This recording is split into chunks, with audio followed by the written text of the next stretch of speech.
नमस्कार, मैं प्रोफेसर सतीश चंद्र झा अपने चैनल में आपका पुनः स्वागत करते हैं। ज्योतिष ग्रंथों में एक बात कही गई है, औषधि मणि मंत्राणं ग्रह नक्षत्र तारिका भाग्य काले भवेत सिद्धि अभाग्यं निष्फल भवेत। सांसारिक दुख व्यथा में तीन ही तरह के उपाय कारगर माने गए हैं। एक तो औषधि, दूसरा रत्नों के द्वारा उपचार की जाती है, और तीसरा दान दक्षिणा पूजा पाठ के द्वारा आपके समस्याओं का निदान किया जाता है। परंतु ऋषियों ने कहा है कि कोई भी उपाय अनुकूल समय रहने पर ही प्रतिफलित होता है, और यदि समय प्रतिकूल हो तो फिर आपको किसी भी उपाय का फल प्राप्त नहीं होता है। यह अनुकूल का तात्पर्य यहाँ आपके जन्म कुंडली से है। किसी भी गोचर का प्रभाव आपको तब तक प्राप्त नहीं होगा जब तक यह ज्ञात न हो कि आपके कुंडली में दशा अनुकूल ग्रहों की चल रही है अथवा पापी प्रतिकूल ग्रहों की। 20 जून 2021 को 9 ग्रहों में अति शुभ ग्रह देवगुरु बृहस्पति वक्रगत अवस्था में आ रहे हैं, और वह लगभग 120 दिनों तक इसी अवस्था में रहेंगे। इस अवधि में 14 सितंबर 2021 को वह मकर राशि में प्रवेश कर जाएंगे और 18 अक्टूबर 2021 तक वक्रगत अवस्था में ही रहेंगे। अब जहां तक वक्री गति का प्रश्न है तो उस संबंध में ज्योतिष प्रकाश तत्व में स्पष्ट वर्णित है कि क्रूरा वक्रा महाक्रूरा सौम्या वक्रा महाशुभा। इसका तात्पर्य है कि कोई भी अशुभ ग्रह यदि वक्री अवस्था में आते हैं तो उनकी अशुभता में अत्यधिक वृद्धि हो जाती है, और यदि कोई भी सौम्य ग्रह शुभ ग्रह वक्रगत अवस्था में आते हैं तो उनकी शुभता में 3 गुना वृद्धि हो जाती है। दरअसल वक्री होने पर ग्रहों के चेष्टा बल में वृद्धि हो जाती है, जिससे वह शुभ फलों में बहुत अधिक विस्तार करने का कार्य करते हैं।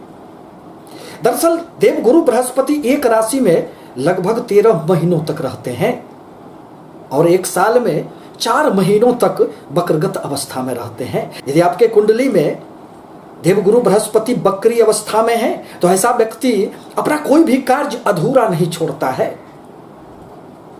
वह बाहर की दुनिया के साथ ही साथ अंतर्मुखी भी होता है और अपने ज्ञान के बल पर जीवन में खूब सफलताएं प्राप्त करता है। देवगुरु बृहस्पति हमारे धन, संतान, शिक्षा, दाम्पत्य जीवन, भाग्य एवं लाभ के कारक माने जाते हैं। देवगुरु बृहस्पति की वक्रगत अवस्था का प्रभाव के संबंध में आज मैं धनु राशि एवं धनु लग्न के संबंध में कुछ बातों को लेकर उपस्थित हुआ हूं। दरअसल धनु राशि के लिए देवगुरु बृहस्पति आपके प्रथम लग्न, राशि एवं चतुर्थ स्थान के स्वामी बनते हैं। अतः जीवन में जब भी देवगुरु बृहस्पति का राशि परिवर्तन होता है अथवा वह वक्री अवस्था में आते हैं तो धनु राशि एवं धनु लग्न के व्यक्तियों के जीवन पर बहुत अधिक प्रभाव छोड़ जाते हैं। वर्तमान में देवगुरु बृहस्पति आपके तृतीय पराक्रम स्थान में वक्री होने जा रहे हैं, और अब उनकी यात्राएं वहां से मकर राशि की तरफ आपके धन भाव पर होने वाले हैं। परिणाम स्वरूप इस अवधि में 120 दिनों की अवधि में लग्न स्थान, धन स्थान, तृतीय पराक्रम स्थान एवं चतुर्थ माता भूमि भवन स्थान, ये चारों स्थान जागृत रहने वाले हैं। यह समय आपके लिए आत्ममंथन का समय है। आपके द्वारा किए गए कार्यों में क्या उचित क्या अनुचित, इन सभी बातों पर पुनः विचार करके आगे बढ़ने का यह वक्त है। आपके द्वारा किए गए कोई भी कार्य का इस अवधि में आपको समीक्षा करनी चाहिए। विगत के हमारे कार्य कहाँ अच्छे थे और कहाँ उसमें संशोधन की जा सकती है। आपके पराक्रम में इस अवधि में खूब वृद्धि होंगे। एवं आपके कार्यों में भी तत्परता रहेगी। यदि प्रयासों में एक दिशा ज्ञात न हो तो वह प्रयास निरर्थक साबित होते हैं। इस अवधि में आपके अनेक छोटे छोटे यात्राएं होंगे। छोटे भाई बहनों के साथ एवं पड़ोसियों से इस अवधि में कहीं न कहीं कुछ संबंधों में तल्खियां देखी जा सकती है। अतः अपने मन पर नियंत्रण रखना आपके लिए आवश्यक होगा।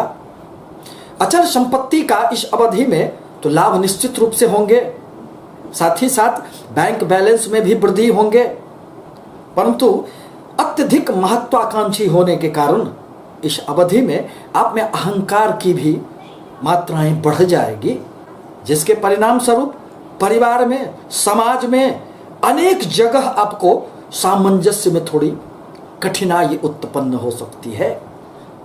परंतु जब भी कभी राशि स्वामी अथवा लग्न के स्वामी वक्रगत अवस्था में आते हैं तो जीवन में बहुत सारे कार्य उल्टे पड़ने लग जाते हैं।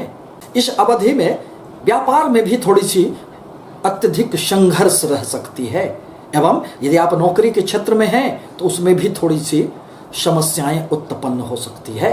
इस अवधि में अनेक यात्राओं का योग बनेगा, परंतु यह यात्राएं आपके लिए बहुत अधिक सुखद नहीं रह सकती है। अतः यदि आवश्यक न हो तो अपने यात्राओं को निश्चित रूप से टाल देना ही हितकर होगा।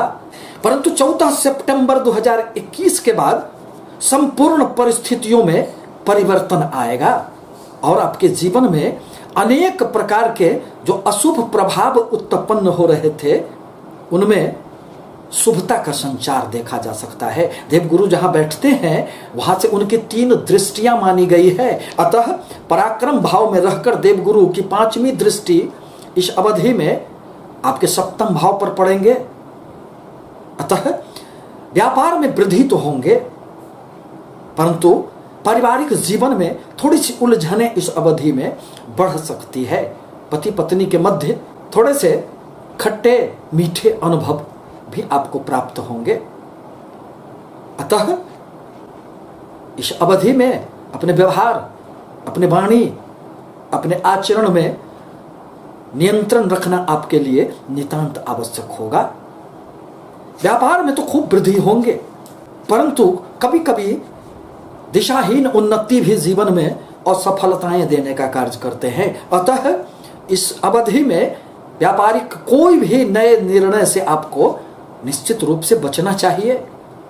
अब देवगुरु बृहस्पति की 7वीं दृष्टि अब आपके भाग्य स्थान पर पड़ेंगे, अतः भाग्य का तो खूब साथ मिलेगा। पिता के साथ भी आपके नजदीकियां बढ़ेंगे, परंतु पिता के स्वास्थ्य पर ध्यान रखना आवश्यक होगा। साथ ही साथ अनेक प्रकार के यात्राओं का योग बनेगा। पुनः देवगुरु की 9वीं दृष्टि अब आपके लाभ स्थान पर पड़ेंगे, अतः अनेक स्रोतों से लाभ की संभावनाएं बनेंगी।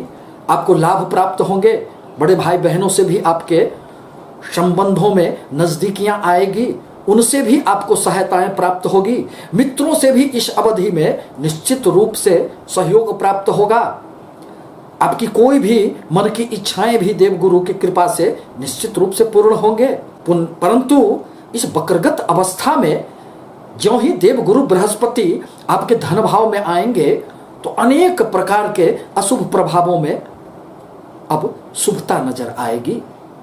इस प्रकार कहा जा सकता है कि आपके लग्न के स्वामी देवगुरु बृहस्पति का यह जो वक्रगत अवस्था है वह जीवन में इस अवधि में आपको अनेक प्रकार के शुभ प्रभाव तो देंगे, परंतु अपने मन पर, अपने विचारों पर इस अवधि में गहराइयों से विचार करने की आवश्यकता पड़ेगी। आपके मन में इस अवधि में विचारों के भंवर जाल चलते रहेंगे और मन उसमें आपका क्लांत भी रह सकता है।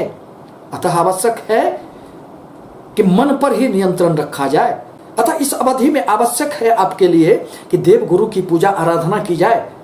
देवगुरु के बीज मंत्रों का यदि आप प्रत्येक बृहस्पतिवार को जाप करते हैं तो आपके जीवन के अनेक कठिनाई भरे रास्ते सुगम हो जाएंगे।